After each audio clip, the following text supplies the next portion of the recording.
Excelentíssimo senhor presidente, ministro Dias Toffoli, ministro relator Marco Aurélio, decano dessa casa, ministro Celso de Mello, demais ministras, demais senhores que compõem essa corte, subprocurador-geral da República. O caso de hoje aqui me faz lembrar um pouco, ministra até Carmen Lúcia, o velho Guimarães Rosa. Quem castiga não é Deus, são os avessos. A minha preocupação, ministro Gilmar, é que os avessos venham a prevalecer sobre o argumento da norma clara da Constituição. E eu queria tentar evidenciar aos senhores que a importância desse tema, ele transcende aquela norma pura, de clara evidência, de facilidade literal. Ele transcende porque ele pega nas epidermes, e epidermes, assim, selecionadas, ministra Rosa. As epidermes dos pobres, dos pretos e dos periféricos, das mulheres pretas. Digo mais, porque o direito penal e a questão racial, eles são ligados. Basta ver que a luta hoje no Rio de Janeiro, ministro Gilmar, é que a presunção de inocência não se dê no processo apenas, ou seja, que a antecipação da pena não se dê no processo, se dê nos becos da favela do Rio de Janeiro. A mensagem que aqueles que tendem a relativizar essa garantia fundamental, ela acaba tendo uma dimensão letal na atual política do Rio de Janeiro de segurança pública.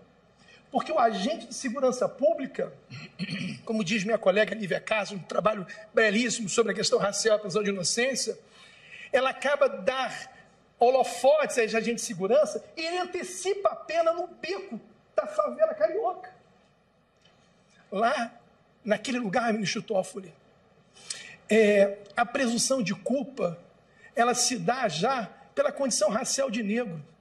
Essa mesma condição que séculos atrás formou a cultura brasileira. Quando o negro andava pela rua, presumia-se que ele era escravo.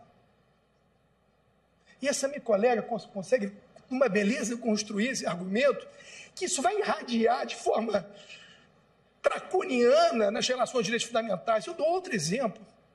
Se discute aqui também a busca e apreensão coletiva, ou seja, onde se demarca um território como se fosse um campo de concentração.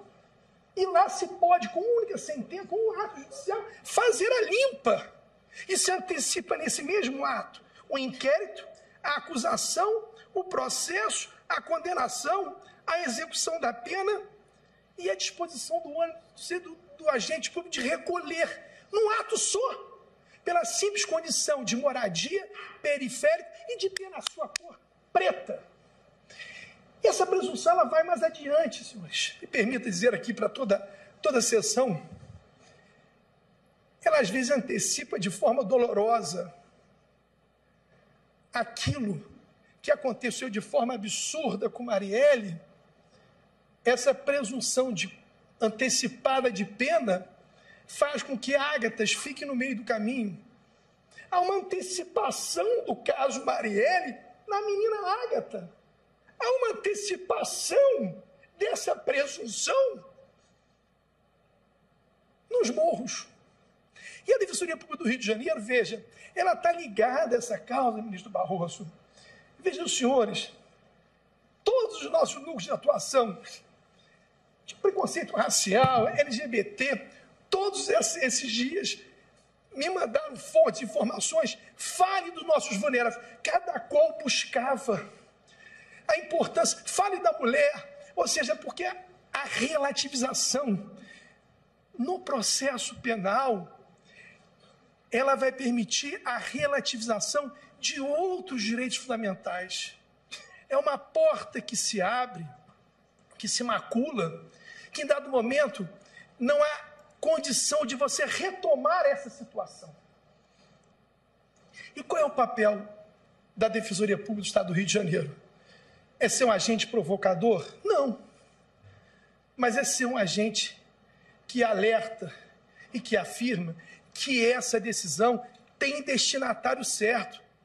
A nossa atuação aqui, me permita, dos defensores públicos da União, de outros defensores públicos do Estado, como do Rafael Monerati, de outras instituições, ela evidencia que essa causa aqui não há o discurso de elitização do STF. Essa decisão, ela tem, como o direito penal tem, ela tem uma seleção, ela tem um campo de concentração destinado. Vão ferir pessoas certas sobre essa situação.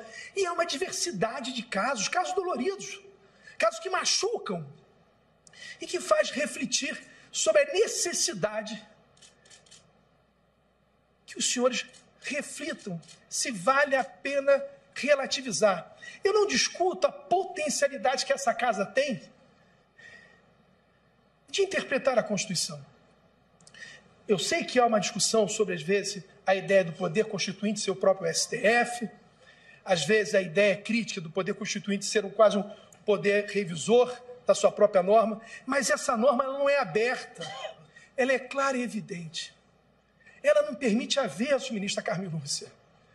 A literalidade dela ecoa nos ouvidos e permite uma segurança àqueles que moram na Maré, aqueles que moram na Tijuca e aqueles que moram em Ipanema.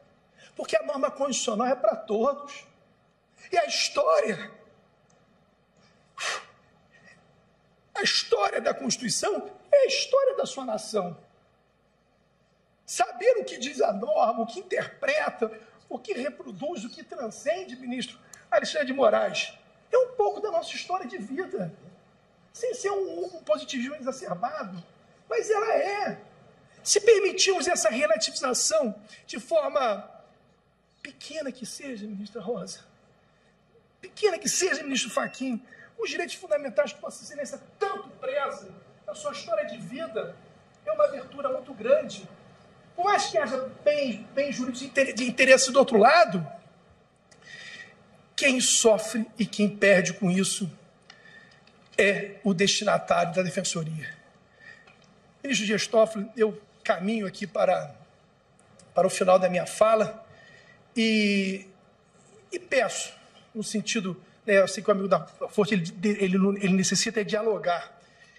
E o que eu quero dialogar com os senhores é que o Estado do Rio de Janeiro, a Defensoria Pública do Rio de Janeiro, necessita que essa decisão ultrapasse, transcenda a simples ideia de presunção, de inocência num processo penal, que ela venha irradiar as Marias, os Brunos, as Ágatas e, quem sabe, outras pessoas.